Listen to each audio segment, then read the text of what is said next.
नमस्कार, मी पंजाब द हवामान अभ्यासक मुक्काम पोस्ट गोगली धामणगाव तालुका सेलू जिल्हा परभणी. राज्यामध्ये 4 जुलैपासून ते 10-11 जुलैपर्यंत जोरदार पाऊस पडणार आहे. वडे नाले वाहणारा पाऊस पडणार आहे. ठिकठिकाणी छोटे छोटे तळे असतील तर त्याच्यामध्ये पाणी येणार आहे, म्हणून हा अंदाज लक्षात घ्यायचा. एकंदरीत परिस्थिती बघायची झाली तर राज्यामध्ये म्हणजे सध्या आता एकदम पाऊस एकदम बंद होणारच नाही, चालूच राहणार आहे, म्हणून हा अंदाज सर्व शेतकऱ्यांना लक्षात घ्यायचा.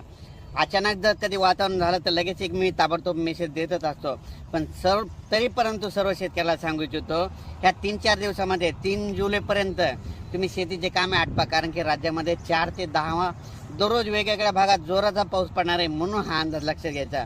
आणि योगायोगाने यंदा सांगू इच्छितो की राज्यामध्ये काय झालं की ज्या वर्षी पुरेपूर पाऊस येतो त्या वर्षी नगर जिल्ह्याला जास्त पाऊस पडतो, बीड जिल्ह्याला जास्त पडतो, सोलापूर जिल्ह्याला जास्त पडतो, लातूर जिल्ह्याला पडतो, सातारा, सांगली